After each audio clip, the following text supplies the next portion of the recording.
उत्पत्ति अध्याय 6। मनुष्य जाति की दुष्टता। फिर जब मनुष्य भूमि के ऊपर बहुत बढ़ने लगे और उनके बेटियां उत्पन्न हुई, तब परमेश्वर के पुत्रों ने मनुष्य की पुत्रियों को देखा कि वे सुंदर है, और उन्होंने जिस जिसको चाहा उनसे विवाह कर लिया। तब परमेश्वर ने कहा, मेरा आत्मा मनुष्य से सदा लो विवाद करता न रहेगा, क्योंकि मनुष्य भी शरीर ही है। उनकी आयु 120 वर्ष की होगी। उन दिनों में पृथ्वी पर दानव रहते थे, और इसके पश्चात जब परमेश्वर के पुत्र मनुष्य की पुत्रियों के पास गए, तब उनके द्वारा जो पुत्र उत्पन्न हुए वे शूरवीर होते थे, जिनकी कीर्ति प्राचीन काल से प्रचलित है। यहोवा ने देखा कि मनुष्य की बुराई पृथ्वी पर बढ़ गई है, और उनके मन के विचार में जो कुछ उत्पन्न होता है वह निरंतर बुरा ही होता है। और यहोवा पृथ्वी पर मनुष्य को बनाने से पछताया, और वह मन में अति खेदित हुआ। तब यहोवा ने कहा, मैं मनुष्य को जिसकी मैंने सृष्टि की है पृथ्वी के ऊपर से मिटा दूंगा। क्या मनुष्य, क्या पशु, क्या रेंगने वाले जंतु, क्या आकाश के पक्षी, सबको मिटा दूंगा, क्योंकि मैं उनके बनाने से पछताता हूँ। परंतु यहोवा के अनुग्रह की दृष्टि नूह पर बनी रही। नूह की वंशावली यह है। नूह धर्मी पुरुष और अपने समय के लोगों में खरा था, और नूह परमेश्वर ही के साथ साथ चलता रहा।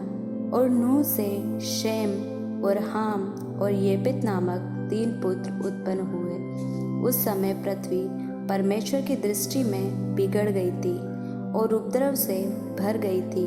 और परमेश्वर ने पृथ्वी पर जो दृष्टि की तो क्या देखा कि वह बिगड़ी हुई है, क्योंकि सब प्राणियों ने पृथ्वी पर अपना अपना चाल चलन बिगाड़ लिया था। तब परमेश्वर ने नूह से कहा, सब प्राणियों के अंत करने का प्रश्न मेरे सामने आ गया है, क्योंकि उनके कारण पृथ्वी उपद्रव से भर गई है। इसलिए मैं उनको पृथ्वी समेत नष्ट कर डालूंगा। इसलिए तू गोपेर वृक्ष की लकड़ी का एक जहाज बना ले, उसमें कोठरियाँ बनाना और भीतर बाहर उस पर राल लगाना। इस ढंग से तू उसको बनाना। जहाज की लंबाई 300 हाथ, चौड़ाई 50 हाथ, ऊंचाई 30 हाथ की हो।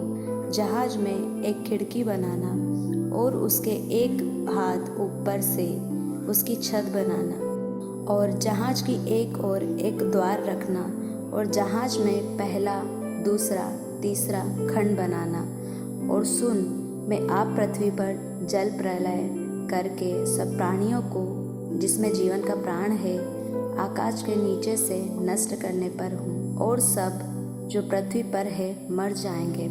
परंतु तेरे संग में वाचा बांधता हूँ, इसलिए तू अपने पुत्रों, स्त्री और बहुओं समेत जहाज में प्रवेश करना। और सब जीवित प्राणियों में से तू एक एक जाति के 2-2 अर्थात एक नर और एक मादा जहाज में ले जाकर अपने साथ जीवित रखना। एक एक जाति के पक्षी और एक एक जाति के पशु और एक एक जाति के भूमि पर रेंगने वाले सब में से 2-2 तेरे पास आएंगे कि तू उनको जीवित रखे।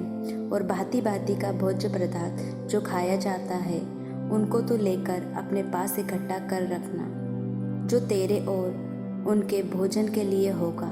परमेश्वर की इस आज्ञा के अनुसार नूह ने किया।